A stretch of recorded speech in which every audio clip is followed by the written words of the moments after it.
Thank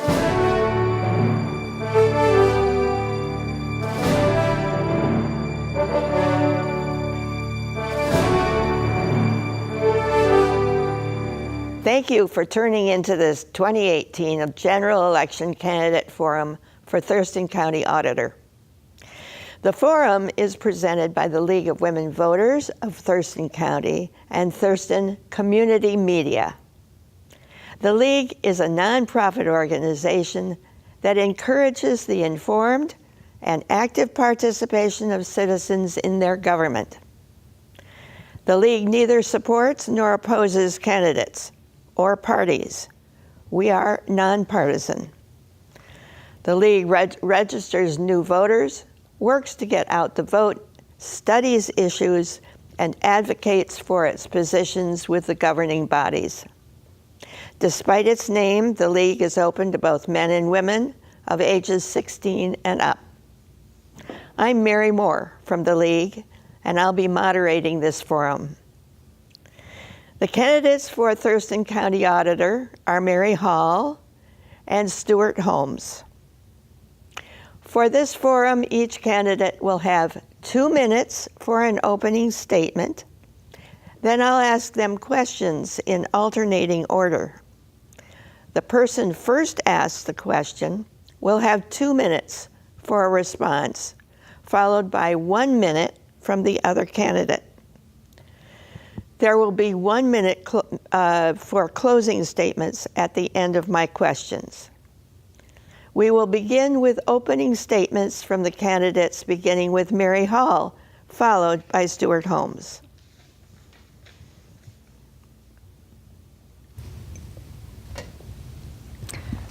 Good afternoon. In my 5 years as county auditor, I've improved access to voting and made it easier for military voters to receive their ballots. During my work on voter access legislation, I was honored by the governor and the only elected official asked to speak at the bill signing ceremony. You know, when I started, we had just over 161,000 registered voters. Today, we're at 180,000. We're up 10%, 20% for military voters. I've also looked to establish partnerships. We partnered with the state to combine our voters pamphlets, which saved us $25,000 in 2014, $16,000 in 2016. We've also partnered with the assessor to use their vehicles to pick up ballots from the drop boxes at 8 o'clock on election night. And I've encouraged departments to take vendor discounts, something government isn't used to doing. And to give you an idea, a single printing invoice for ballots is a $1,000 discount. So we've saved over $93,000 just on discounts. I've also moved the county from a high-risk to a low-risk audit category, saving over $10,000 just this year in audit costs. We're adding services like same day for vehicle vessel titles if you lose them, and we'll be adding passport services in October. I've also spearheaded a cybersecurity task force. I've met with the Homeland Security and the National Guard to take advantage of the free services that they have to offer to monitor our systems. It's an honor to serve as your county auditor, and I'm very proud of the work that I've done. I'd appreciate your vote. Thank you. Stuart? Thank you. Hi, I'm Stuart Holmes. I'm an independent running for Thurston County Auditor. For the last 13 years, I've had experience at both the county and the state, providing innovative solutions to problems, using data-informed decisions to provide new efficiencies that have saved taxpayer dollars. That innovation includes providing 100% ADA accessible online voting information. That also includes improved ballot design to ensure that every vote counts. Meanwhile, focusing on elections, I've also had the opportunity to work in all the other offices, or all the other departments in the auditor's office, giving me a well-rounded experience in the auditor's office.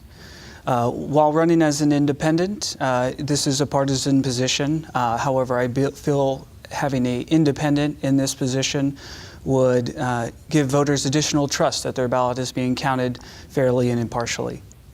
Thank you. All right, so I am going to stay with you, Stuart, and I'm going to ask you the first question, and you have 2 minutes to respond, and then Mary, you have 1 minute to respond. The first question is, what are your qualifications for county auditor? Thank you. That's a great question. Very important one. I'm a nationally certified election administrator as well as a state certified election administrator, so that is one of the most important pieces of the auditor's office is overseeing how ballots are being counted. In addition, I've got 13 years of government experience, being able to see both in county government and 9 years of that, as well as 4 years at the state level. It gives me additional ability to know how the system works from top to bottom.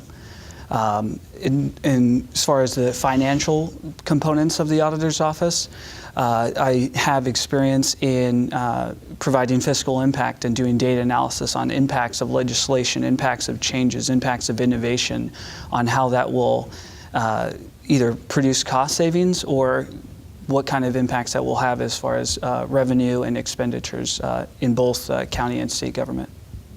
Thank you. Mary, what are your qualifications for Thurston County Auditor? I began my career in elections in 1996, and I was nationally certified as a certified elections and registration administrator in 2004.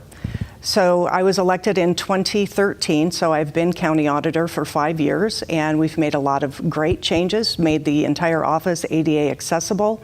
Prior to getting into elections, I was the president and CEO of an imaging and document management software company, which is basically the same technology that we use in our recording department. And my education is in accounting, so I have a lot of experience on the job, and I think you'd agree I'm doing a great job. Thank you. Now on to the second question, for which you, Mary, will have the chance to speak for 2 minutes, Okay. and then Stuart, you'll have 1 minute. Okay, the second question is, in the current climate of concern regarding voting security, the public needs to be convinced that voting in Thurston County is protected. How well do you believe that our voting system is protected? What is needed? Is cybersecurity an issue here?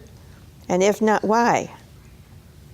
Well, I think cybersecurity is an issue everywhere. We are definitely a target, and we participate in a lot of seminars with Department of Homeland Security, EIISAC, MSISAC, which are basically sharing information networks, and we get alerts every day. We take those very seriously.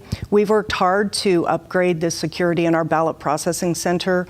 We have camera surveillance that's on 24/7 when we're processing ballots. All of our equipment is behind a locked cage, and only authorized employees have access to that when we're counting ballots. We're also taking advantage of all of these services that the Department of Homeland Security has to offer. We're doing penetration testing currently just to make sure that we don't have any gaps or holes in the county system, because we're only as strong as the weakest link within the county. But our tabulation software is not networked. It's not plugged into the internet, so it's very secure. And I really encourage people to come down and tour our ballot processing center. We really welcome observers, and it's a very open process, you'll notice, and we have a lot of people there at every given time that we are processing ballots. So, and we're moving to two-factor authentication, so it's something you know, something you have. So employees will need that to even log into any type of computer in our system. So we're working hard to make sure our systems are secure, and it's an ongoing thing. I've also requested a cybersecurity person in my budget this year, so fingers crossed we'll be doing budget deliberations in the coming weeks. Thank you. Stuart, would you like to have me read the question again, or do you feel you can answer it? No, thank you. I think I can answer that. So in addition to Mary's comments, one of the most important things an auditor can do is audit the election results in the voting system. So cybersecurity is absolutely an issue, and one of the ways to identify that is to audit the voting systems, the actual paper ballots, and do a hand count of some of those ballots. There's a method called risk-limited audits that was recently passed by the legislature, and I'm one of the key implementers of that legislation at the state level, and I'm excited for the counties to begin doing that type of audit in all of our elections. Mm-hmm. Okay. So, so coming back to you and your 2 minutes, the auditor's office performs both fiscal audits and in-depth performance audits by which the efficiency and effectiveness of agency program purpose and service delivery are evaluated. For accountability purposes, how can you balance performance audits versus fiscal audits? So that is absolutely one of the key pieces of transparency, is you're taking taxpayer dollars and investing it in some way, and having those performance audits it gives you those ability to actually see the return on investment of how those dollars are being invested in the community. In addition, you can have those key deliverables or checkpoints, or sometimes called measurements of success, on those initiatives or those programs, to ensure that they are meeting or exceeding what the intent of those dollars are, so that you can adjust, get what's called fast feedback, and be able to improve as you're investing those dollars, and get these performance audits, and make sure that it's being expended correctly and appropriately within the state law, and it's being used for what it was intended to be used for. Mm-hmm. Mary? I'm very proud to say that prior to my taking office, there were a lot of audit findings, and we've had 3 clean audits, financial audits. So I think, in the past, there was a gap in the time that there was actually an internal audit position in the county. So I'm very pleased that we have one, and we've done a great job to tighten financial controls across the county. The state actually does the performance auditing. So that is not a function of the auditor's office. However, we do call on the state to come in and do performance audits. And we're also very big on lean management. I am a green belt trained lean person, and we've done a lot of process improvement exercises. We've gone to paperless accounts payable. We're also going to ACH payments, so instead of checks, we'll be paying online. Okay, all right. So, the next question, and Mary, you get the 2-minute stab at this. Voting turnout in Thurston County for the 2018 August primary election was around 39%. Just below the state average of 40.8%. We are not the only state with low voter turnout. However, our state provides voters ample opportunity to vote. For example, our voters receive their ballots by mail, and as of the last election, are able to mail them postage-free. What, in your opinion, is the cause of voter apathy? What can the auditor's office do to promote and encourage voter turnout? That's the million-dollar question, and I read every article I can get on that topic. I think the politics in general, when I talk to people who don't vote, they don't do politics. They don't want to get involved because it's such a toxic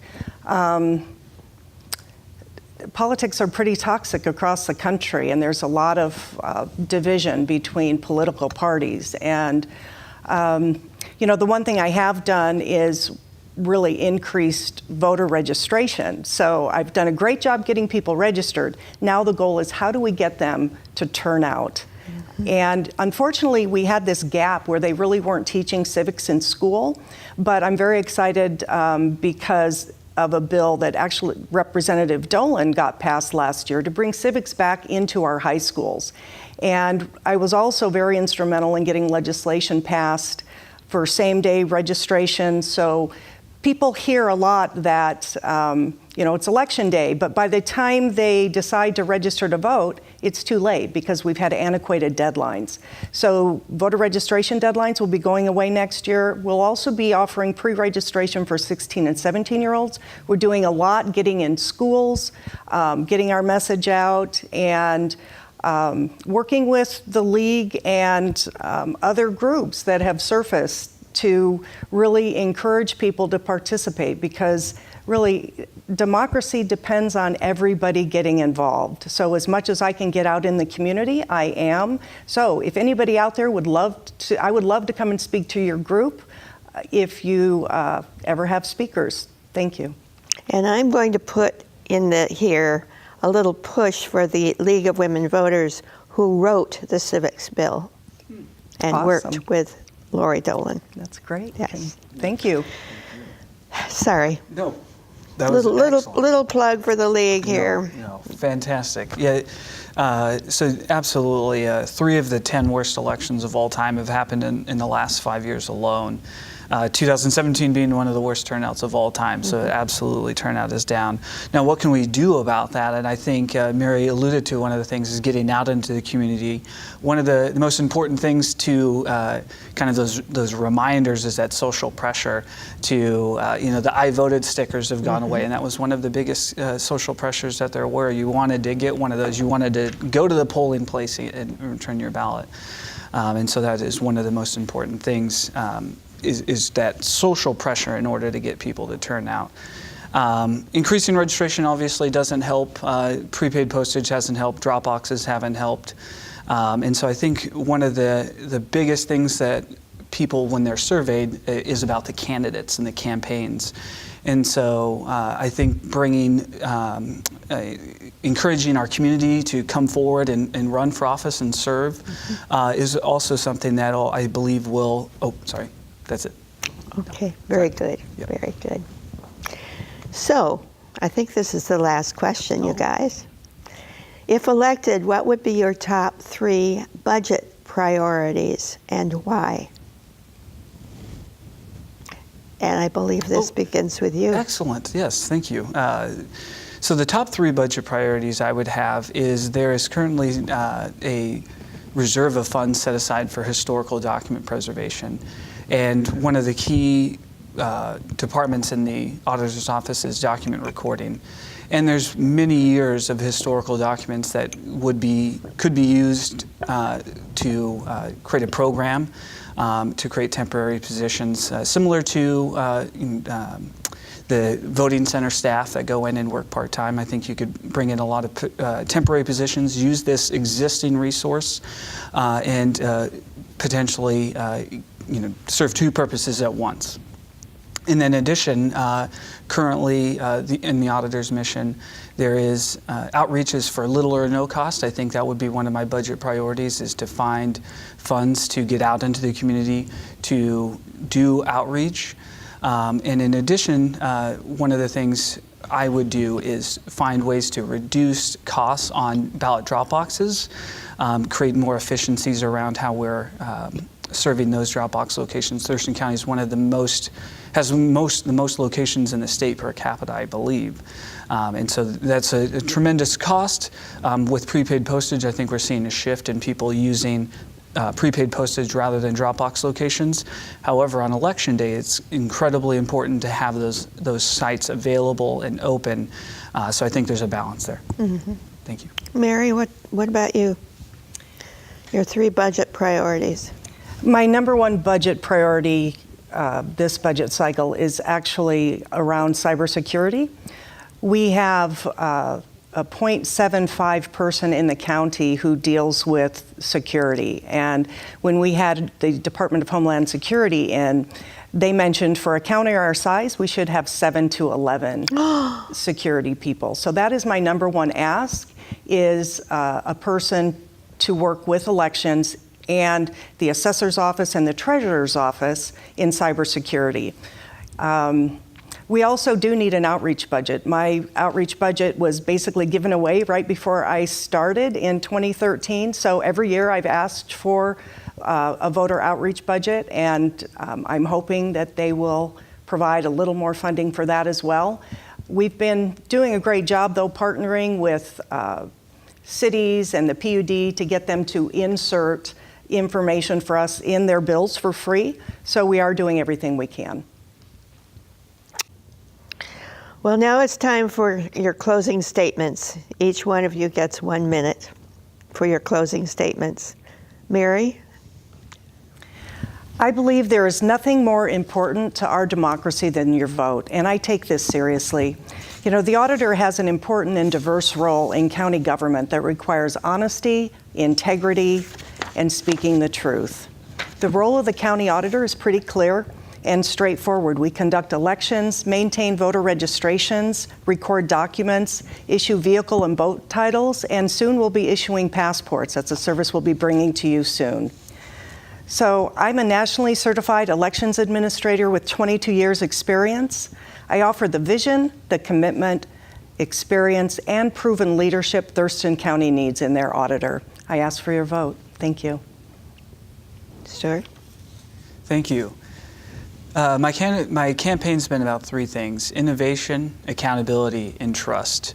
I too am a nationally certified election administrator and a state certified election administrator with years of experience in cybersecurity and accessibility. This November, when you're reviewing your ballot and looking at the auditor's race, remember, a vote for Holmes is a vote for innovation, accountability, and trust in your local government. Thank you. Thank you for participating in the League of Women Voters General Election Forum for the Thurston County Auditor. We encourage viewers to vote in the general election November 6th, 2018. Remember, ballots are postage free, so just put it in the mail. The League particularly thanks Thurston Community Media for their ongoing support and assistance.